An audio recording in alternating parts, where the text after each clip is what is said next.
Good morning students. Today we are going to start a new lecture of state of matter. In previous lecture we discussed about some law for gases like Boyle's law, Charles law. In this topic we discuss about Gay-Lussac law, Avogadro's law and ideal gas equation and some numericals for these topics. Gay-Lussac law third हमारे पास है Gay-Lussac law. Third law है हमारे पास Gay-Lussac law. इससे पहले हमने कौन सा पढ़ा था? इससे पहले बॉयल्स लॉ, चार्ल्स लॉ पढ़ा था। अब पढ़ रहे हैं Gay-Lussac लॉ।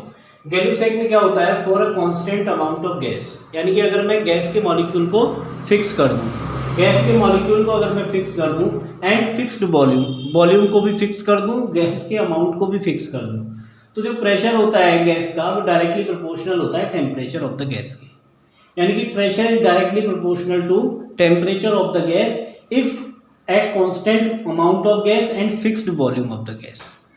तो P is directly proportional to temperature, then P equal to KT, then P upon T equal to K। K मतलब कांस्टेंट हो गया, ये कैसा हो गया? ये हमारा कांस्टेंट, यहाँ लिख देता हूँ कांस्टेंट, ये कांस्टेंट हो गया, ठीक है। अब P1 upon T1 equal to P2 upon T2 कर सकते हैं। इनके बीच में हम कर्व ले लें तो प्रेशर आपको देख रहे हैं यहाँ पर, प्रेशर इंक्रीज करूंगा तो टेम्परेचर भी बढ़ेगा, तो प्रेशर इंक्रीज करने पर टेम्परेचर का कर्व जो है वो इंक्रीजिंग कर्व सीधा जा रहा है। एवोगैड्रोस फोर्थ लॉ है हमारे पास, फोर्थ लॉ है हमारे पास एवोगैड्रोस लॉ। एवोगैड्रोस क्या कहते हैं? एवोगैड्रोस कहते हैं at a constant temperature and pressure, इन्होंने टेम्परेचर और प्रेशर दोनों को ही कांस्टेंट कर दिया। Two gases occupy same volume, अगर मैं ये तीन चीजों को कांस्टेंट कर दूं, कौन कौन सी? एक तो टेम्परेचर को कांस्टेंट कर दूं मैं यहाँ, टेम्परेचर को, प्रेशर को, ठीक है, और नंबर ऑफ मॉलिक्यूल, मतलब ये तीनों चीजें मैं क्या कर दूं? कांस्टेंट। तो अगर मैं कोई सी भी दो गैस ले लूं तो वो उतना ही वॉल्यूम ऑक्यूपाई करेंगे, मतलब सेम वॉल्यूम ऑक्यूपाई करेंगे अगर ये तीन चीजें कांस्टेंट कर दी जाए। टेम्परेचर कांस्टेंट करेंगे, रीजन क्या है? अगर मान लीजिए दो गैसेस मैंने अलग अलग ले ली, अब दोनों गैसेस के मॉलिक्यूल को अगर मैं सेम कर दूं तो नंबर ऑफ मॉलिक्यूल सेम हो चुके हैं, प्रेशर भी सेम हो चुका है, प्रेशर भी कांस्टेंट है, और टेम्परेचर को भी मैं कांस्टेंट कर दूं तो उनका वॉल्यूम भी कांस्टेंट ही हो जाएगा। मतलब यहाँ जो बात हो रही है मेन वो किसकी है? वॉल्यूम भी कांस्टेंट हो जाएगा, ठीक है। तो volume is directly proportional to number of molecules of gas, तो V upon B is directly proportional to N, V1 upon V2 equal to N1 upon N। तो ये टू लॉज हमने यहाँ पे पढ़ लिए Gay-Lussac लॉ। अब इसके आगे डिटेल में देखते हैं आगे। अब देख रहे हैं ideal gas equation, ideal condition को फॉलो करेगी गैस इक्वेशन, ठीक है, उसको पढ़ना। तो सबसे पहले तो हम देख लेंगे जो हमने लॉज पढ़े, इसमें पहला लॉज तो था बॉयल्स लॉ, ठीक है, ये कौन सा था? Boyle's law. सेकंड हमारे पास था चार्ल्स लॉ, चार्ल्स लॉ, ठीक है। एक और पढ़ लेते हैं एवोगैड्रोस लॉ। एवोगैड्रोस लॉ के हिसाब से नंबर ऑफ मॉलिक्यूल्स जो थे वो इक्वल वॉल्यूम कंटेन करते हैं, तो ये किसका था? Avogadro's law. अब इन सभी को मैं आपस में मिला दूं, ठीक है, तो मिलाने में क्या बनेगा? V डायरेक्टली प्रोपोर्शनल टू, ये क्या हो जाएगा? ये P आ जाएगा नीचे, directly proportional to NT upon P, ठीक है। तो मैं यहाँ से क्या ले सकता हूँ? PB equal to N into T, equal to नहीं, इक्वल टू चलो मैं यहाँ से हटाता हूँ, V इक्वल टू यहाँ से मैं ले लेता हूँ R1 ले लेता हूँ, इसको हम गैस कांस्टेंट कहेंगे, NTR अपॉन P। तो ये चीज हमारी क्या हो जाएगी? PB इक्वल टू NRT, ठीक है, ये चीज आ जाएगी। इसी को हम कहते हैं ideal gas equation, gas equation. अगर मैं यहाँ पर जो है N को शामिल ना करूं तो ये हो जाएगा हमारा PB इक्वल टू केवल हो जाएगा RT, इसको हम सिंपल गैस इक्वेशन कहेंगे, सिंपली हम क्या कहेंगे? Gas equation. तो ये नॉर्मल गैस इक्वेशन है, लेकिन अगर इसमें N भी शामिल हो जाएगा तो ये हो जाएगा आइडियल गैस इक्वेशन, यानी कि इन सभी कंडीशंस को अगर कोई गैस फॉलो करती है तो वो हमारी होती है आइडियल गैस इक्वेशन। लेकिन अगर किसी एक लॉ को जैसे एवोगैड्रोस को फॉलो नहीं कर रही है तो फिर वो केवल गैस इक्वेशन होगी, ठीक। और ये यूज़ करते हैं अपने लोग रियल गैस के लिए। और ये आइडियल गैस जो होती है वो हाइपोथेटिकल गैस होती है, मतलब ऐसा नहीं हो सकता कि कभी भी इन सभी लोगों को पूरी तरह से फॉलो करें, कुछ ना कुछ उसमें जरूर चेंजिंग आती है। लेकिन अगर कुछ ऐसा हाइपोथेटिकली होता है तो फिर हम इस गैस को हम बोलते हैं आइडियल गैस, और इसको हम किससे हम सॉल्व करते हैं, आइडियल गैस इक्वेशन। तो चलिए ये आइडियल गैस इक्वेशन बन गई हमारी। अब यहाँ पर हम कुछ चीज़ों को जान लें पहले। जैसे मान लीजिए मैं पी वी अपॉन, मैं आइडियल गैस इक्वेशन की मैं बात कर रहा हूँ, अपॉन आर टी। आर को मैं बाहर ले लेता हूँ, एन टी हो जाएगा इक्वल टू आर। तो पहले मैं आर की बात कर लूँ, तो आर गैस कांस्टेंट है, आर यहाँ पर क्या है, आइडियल गैस कांस्टेंट है, आइडियल गैस कांस्टेंट, ठीक है। अब मैं यहाँ से यूनिट की बात करूँ तो मैं इसका यूनिट ले लेता हूँ एटीएम, इसका ले लेता हूँ लीटर, और ये अपॉन में क्या आ जाएगा, मोल, और ये क्या आ जाएगा, केल्विन, ठीक है। और इसकी वैल्यू अपने लोग यूज करते हैं 0.08821, ये यूज करते हैं वैल्यू, और यूनिट इसका ये है, ये यूनिट है। एक इसका हम यूनिट और एक वैल्यू और भी यूज करते हैं आर की। आर की वैल्यू होती है 8.314 जूल केल्विन, जूल केल्विन, ये हो गया हमारा जूल केल्विन पर मोल, जूल एटीएम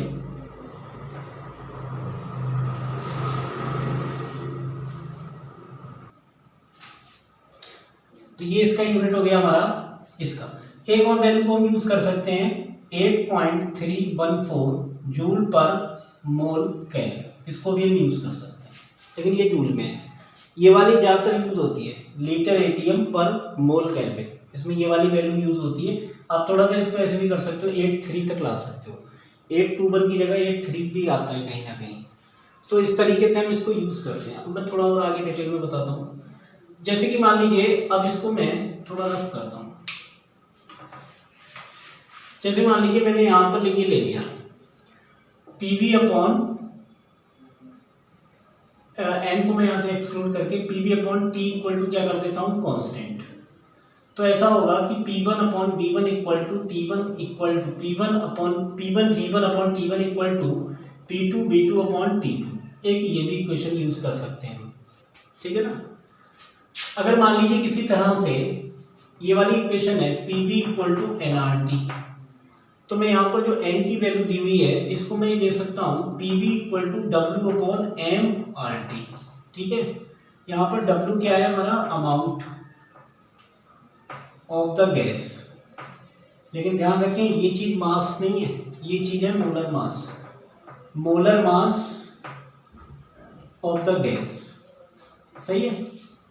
तो ये molar mass of the gas है, क्योंकि n equal to moles equal to क्या होता है, amount of the gas upon molar mass of the gas. मैं इसको ये भी लिख सकता हूँ PV इक्वल टू DRT, ठीक है।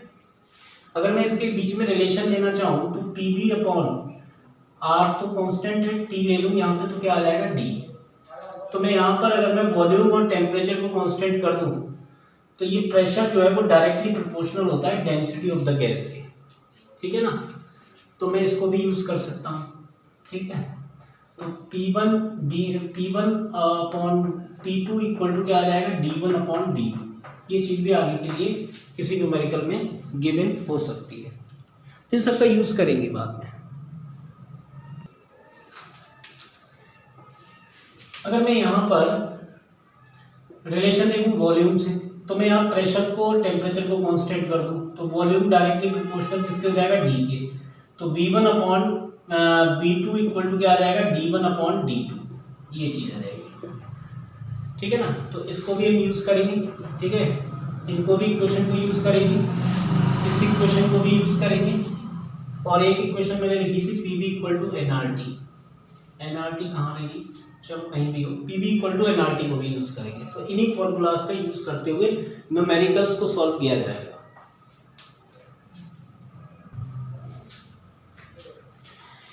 अब न्यूमेरिकल देखते हैं। 340.5 ml of phosphorus vapours weight 0.0625 gram. Phosphorus की जो वेपर है इतने ml, उसका वेट ये दिया है at 546 degree Celsius and 0.1 bar pressure. What is the molar mass of the phosphorus. इसमें डेटा नोट करते हैं पहले। ये चीज क्या है हमारे पास, वॉल्यूम। वॉल्यूम हमारे पास दिया है 340.5 ml में दिया है। इसको हम लीटर में ले जाएं, डीएम क्यूब में ले जाएं, क्या करना होगा, इंटू 10⁻³ डीएम क्यूब में ले जाते हैं। ठीक है, ये हो गया हमारा।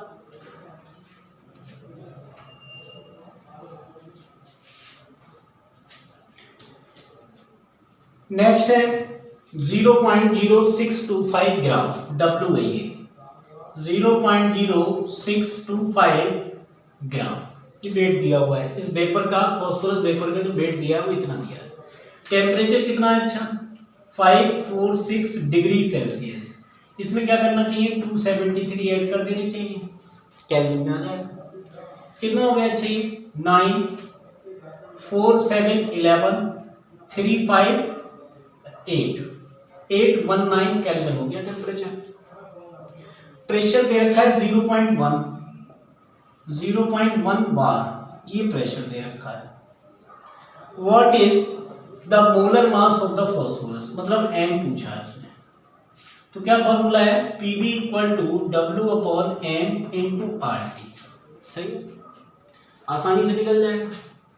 क्या हो जाएगा हमारे पास, प्रेशर कितना है हमारे पास 0.1, वॉल्यूम कितना है हमारे पास में 340.5 × 10⁻³ W हमारे पास दिया हुआ है 0.0625। R की वैल्यू कितनी दे रखी है, अच्छा R हम अपने पास से लगाएं, अगर जूल में लगाना है तो वही 8.314 लगा दें, नहीं तो अगर बार में लगाना है, एटीएम में लगाना है तो 0.083 लिख दो या 821 लिख दो। ठीक, टेम्परेचर 819, ठीक है, डिवाइडेड बाई आएगा m।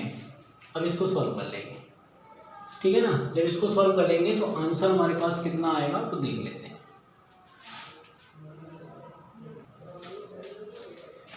इसको हम यहां से निकालने बाद तो m = हो जाएगा 0.0625 × 0.08 × 819 डिवाइडेड बाई 0.1 × 340.5 × 10⁻³ पावर ऊपर चली जाएगी, प्लस में हो जाएगी, पॉइंट कैंसिल कर दें, 2 पॉइंट कैंसिल किए मैंने, 1 2 3, यहाँ पे मुझे एक 0 लेना पड़ेगा, 10 कर देता हूँ।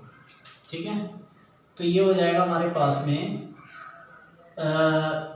इससे और भी ये कैंसिल हो जाएंगे, ये हमारे पास हो जाएगा 0.0625 × 83 × 819 डिवाइडेड बाई, ये 10 कर दिया है, 3405 0 × 10⁻³ इस पॉइंट से आप नीचे के लिए और ले लीजिए, कितने 1 2 3 4 10,000 होगा।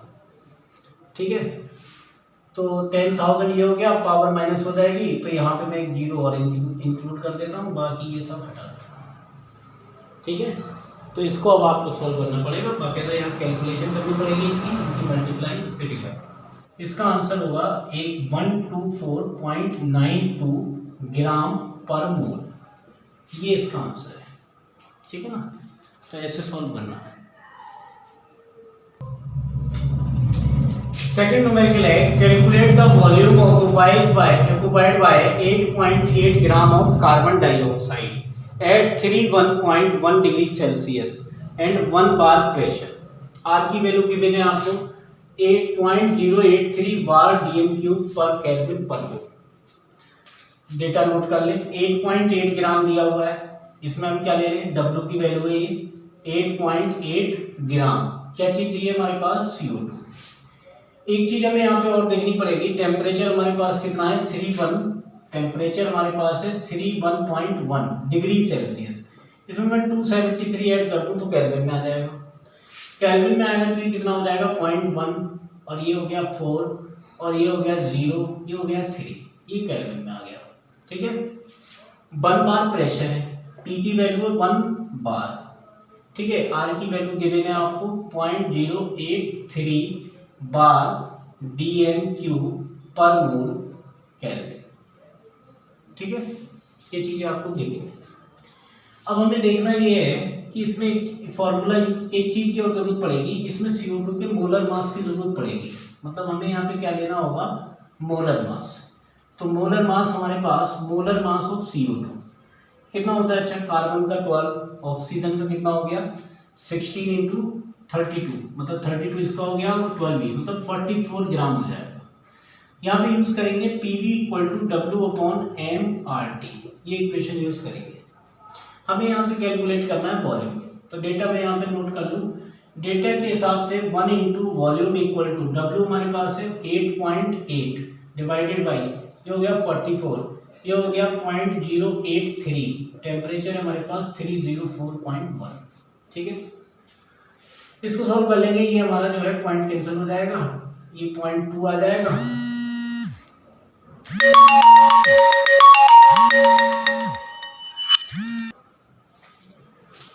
तो ये हो गया हमारा 0.2,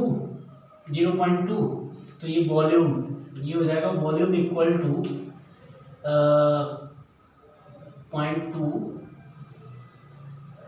0.83 इंटू 304.1 मल्टीप्लाई करेंगे तो ये आएगा आपका 5.05 DM3, क्योंकि DM3 में आपने कन्वर्ट कर लिया। ये इससे पता लगेगा आपको ये किस में आएगा।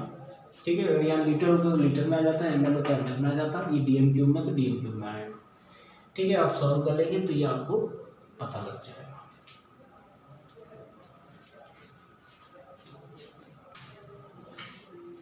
नेक्स्ट न्यूमेरिकल दिया है, calculate the total pressure in a mixture of 8 gram of dioxygen and 4 gram of dihydrogen.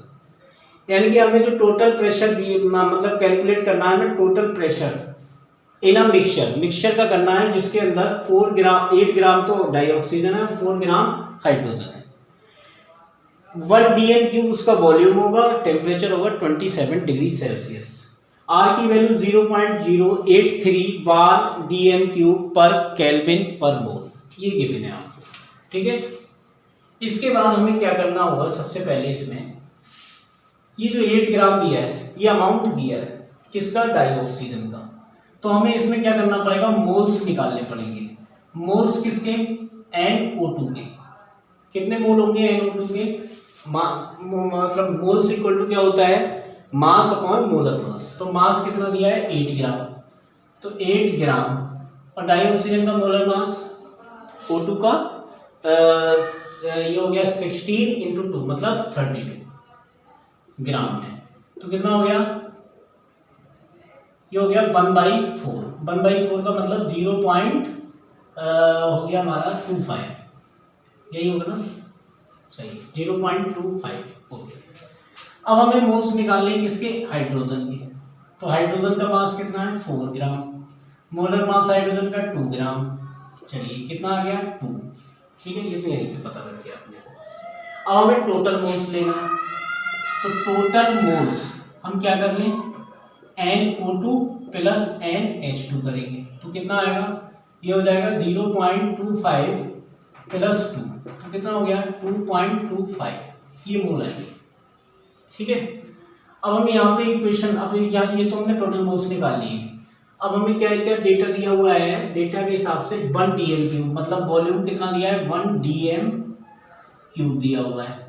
Temperature कितना दिया है 27 डिग्री सेल्सियस। इसमें मैं 273 ऐड कर दूं तो कितना हो गया, ये 300 केल्विन। सही, 300 ही हो जाएगा, हाँ सही 300 केल्विन। आर की वैल्यू गिवन है आपको 0.083, इसमें है 1 DM3 पर केल्विन मोल, ये दिया है। अब हमें उसने टोटल प्रेशर पूछा, मतलब PM कैलकुलेट कर लें। तो हमारे पास इक्वेशन क्या है, PV इक्वल टू NRT। लेकिन ध्यान रखें ये कैसा है, N टोटल। ठीक है ना, क्योंकि इसमें मिक्सचर के अंदर ऑक्सीजन और हाइड्रोजन है। ठीक है ना, तो टोटल मोल्स तो निकालने पड़ेंगे। तो ये हो गया हमारा P equal to NRT divided by V। N हमारे पास टोटल है, हमारे पास 2.25 इंटू R की वैल्यू गिवन है हमारे पास में 0.083, और टेम्परेचर हमारे पास कितना है 300 केल्विन। ठीक है, डिवाइडेड बाई वॉल्यूम हमारे पास कितना है 1 DM3। ठीक है, सॉल्व कर लेंगे प्रेशर आ जाएगा हमारे पास। अच्छा प्रेशर करेंगे तो सॉल्व करके आएगी 56.02 बार, ये आएगा इसका, ठीक है ना। इसको आप सॉल्व कर लेंगे तो ये आपका प्रेशर आ जाएगा। तो ये हमने किससे किया, आइडियल गैस इक्वेशन से। टोटल मोल्स निकालने पड़ गए क्योंकि अब जब मिक्सचर के अंदर ऑक्सीजन हाइड्रोजन है 2, इसके अलावा कोई और होता है तब भी हम टोटल मोल उसका ऐड ही करेंगे, दोनों को ऐड करना पड़ता है। दोनों के टोटल मोल्स ऐड करके हम निकाल सकते हैं, क्योंकि यहाँ पे n total moles equal to क्या होंगे, NO2 प्लस NH2। अगर कोई और रहा होता तो उसको भी ऐड कर लेते और टोटल आ जाते, उसके बाद डायरेक्ट हम इक्वेशन यूज करके हम निकाल सकते हैं।